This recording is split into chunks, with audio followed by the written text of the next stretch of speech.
बिहार के नालंदा में एक बेटे ने अपनी ही मां की गर्दन काटकर हत्या कर दी और वो यही नहीं रुका। इसके बाद उसने अपनी मां का सिर धड़ से अलग कर दिया और जब उसे समझ में आया कि उससे मर्डर हो चुका है तो अपने ही घर में 2 फीट का गड्ढा खोद दिया और अपनी मां का शव उसमें डालने की, दफनाने की तैयारी भी कर ली।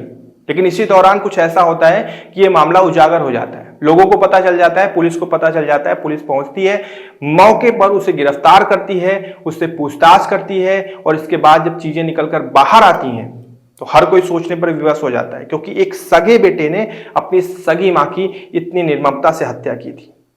आइए जरा इस घटना के बारे में प्रकाश डालते हैं, देखते हैं कि आखिर समाज में क्या हो रहा है। नमस्कार, मेरा नाम है राहुल और आप देख रहे हैं 9 PM विद JRD। दरअसल ये कहानी बिहार के नालंदा की है। वहां पर एक मुखिया होते हैं परिवार का, जिनका नाम होता है मोहन उपाध्याय। मोहन जी के 4 बेटे होते हैं। इन चारों बेटों में जो सबसे बड़ा बेटा होता है वो सबसे जो है पढ़ने में सक्षम, मेहनती, काफी पारिवारिक किस्म का होता है, जिसके फलस्वरूप सबसे पहले उसकी CRPF में भर्ती हो जाती है। जिसके बाद पूरे परिवार में खुशी का माहौल होता है। मोहन जी कहते हैं कि चलो अब 3 बेटे बचे हैं। अब इसमें जो 2 नंबर और 3 नंबर का बेटा होता है वो भी अपना एक अलग अलग रोजगार खोज लेते हैं और उस रोजगार में व्यस्त हो जाते हैं और उनका सबकी शादियां भी हो जाती हैं। और अच्छी बात ये थी कि बिना किसी लड़ाई झगड़े के, किसी भी चीज के, जितने भी भाइयों की शादियां होती हैं तीनों की, तीनों अपना अपना परिवार लेकर अलग रहने भी शुरू कर देते हैं। लेकिन उसी परिवार में जो चौथा बेटा होता है, जिसका नाम अजीत होता है, वो शुरू से ही बहुत शरारती किस्म का लड़का होता है। खुरपात इसके दिमाग में शुरू से ही दिखता है और अपनी युवावस्था में वो एक गलत संगत में पड़ जाता है और जिसका परिणाम ये निकलता है कि वो एक नशेड़ी हो जाता है। और नशेड़ी में उसका जो सबसे पसंदीदा नशा होता है वो होता है गांजा। गांजे के नशे में अक्सर वो धुत रहता था। अब ये बात कहीं ना कहीं मोहन और मोहन की पत्नी साखो देवी दोनों को खाए जा रही थी कि उनका सबसे छोटा बेटा निठल्ला हो गया, नशेड़ी हो गया। अब उसकी शादी कैसे होगी, क्योंकि जिसको भी पता चलेगा वो तो बता देगा ना कि भाई लड़का नशा कर रहा है, तो फिर शादी ही नहीं होगी। अब इस चिंता में थे, तभी एक परिवार मिल जाता है जहां पर अजीत की शादी तय भी हो जाती है। परिवार वाले समझाते हैं कि देखो अब शादी होने वाली है, पत्नी आने वाली है, तो नशे अपने कम कर दो। लेकिन इसका जस्ट अपोजिट होता है, एकदम विपरीत परिणाम निकलता है, क्योंकि शादी में अजीत को अच्छी खासे पैसे मिलते हैं और वो पैसे पाकर अजीत अपने नशे को अपग्रेड कर देता है। जहां तक अब तक वो गांजे पर सीमित था, पैसे पाकर वो दारू भी पीने लगता है।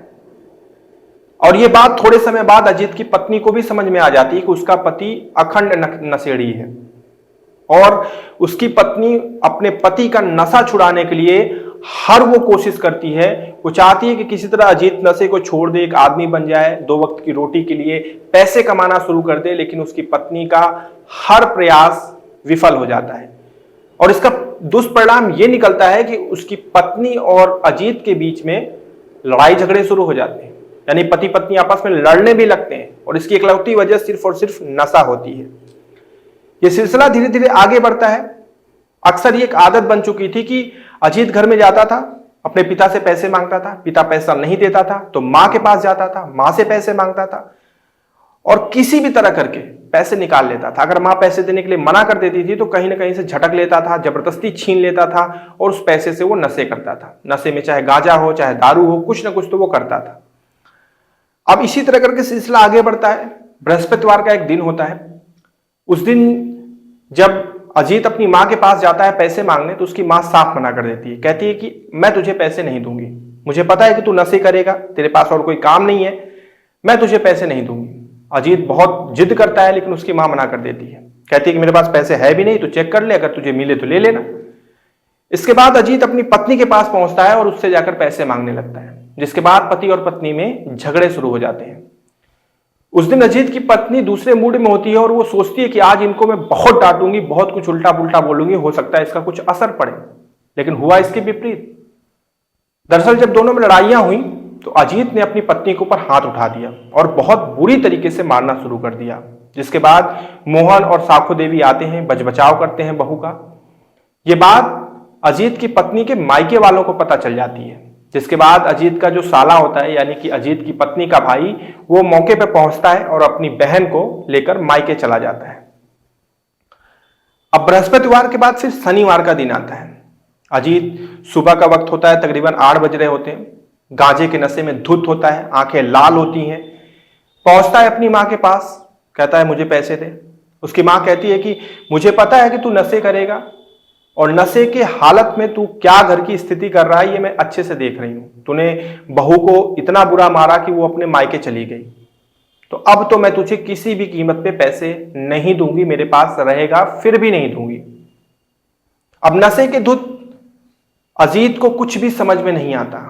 नशे में धुत होकर अजीत पास में रखे एक धारदार हथियार को उठाता है और अपनी ही सगी मां की गर्दन काट देता है।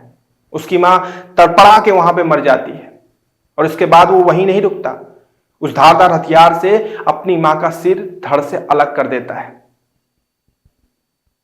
पूरा खूना बिथारी हो जाता है वहां पे। जब वो देखता है तो उसे लगता है उसने तो मर्डर कर दिया, अब तो उसे जेल हो जाएगी, अब तो उसे सजा हो जाएगी। उसी नशे में अजीत अपने ही घर में 2 फीट तक लगभग गहरा गड्ढा खोदता है और अपनी मां के शव को जैसे ही उस गड्ढे में डाल के दफन करने की तैयारी करता है, वैसे ही जो महेश होते हैं यानी कि अजीत के पिता, साखो देवी के पति, वो वहां मौके पे पहुंच जाते हैं और जब वो सामने का नजारा देखते हैं तो उनका कलेजा फट जाता है। उनकी ही पत्नी की हत्या उनके ही बेटे ने धारदार हथियार से कर दी। इसके बाद वो जोर से चिल्लाते हैं कि अरे अजीत ने अपनी मां की हत्या कर दी। आसपास पड़ोस के समाज के लोग पहुंचते हैं, अजीत को मौके पे पकड़ते हैं, 112 नंबर को फोन करते हैं, पुलिस आती है, अजीत को गिरफ्तार करती है। उससे जब कड़ाई से पूछताछ करती है तो वो इस चीज को स्वीकार कर लेता है कि हाँ उसने ही अपनी मां की हत्या की है, लेकिन वो वजह नहीं बताता कि उसने किस वजह से हत्या की है। लेकिन आसपास पड़ोस के लोग और परिवारजनों के अनुसार यही वजह थी, यानी कि एक सगे बेटे ने अपनी मां की हत्या इसलिए की क्योंकि वो अपनी मां के पास गया, नशा करने के लिए उसने पैसे मांगे, उसने मां ने पैसे देने के लिए मना कर दिया, जिसके बाद वो धारदार हथियार का इस्तेमाल करता है और अपनी ही मां की गर्दन काट डालता है। सोचिए जरा समाज में ये घटना कितना स्ट्रॉन्ग मैसेज दे रही है। हमारे समाज का जो एक युवा वर्ग है वो ज्यादातर नशे की तरफ झुकता जा रहा है, लेकिन नशे का दुष्परिणाम कितना घातक हो सकता है ये घटना आपको बता रही है। एक बेटे ने अपनी ही सगी मां को मार डाला। उस राक्षस रूपी बेटे ने एक बार ये भी नहीं सोचा कि उसकी मां ने 9 महीने तक उसको कोख में रखा, उसका लालन पालन किया, उसको बड़ा किया, उसकी शादी की, उसकी परवरिश की और आज भी उसके लिए कुछ कर रही हैं और उसे तनिक भी समय नहीं लगा, नशे में चूर आदमी अपनी मां की हत्या कर गया। सतर्क रहें, सावधान रहें, सुरक्षित रहें।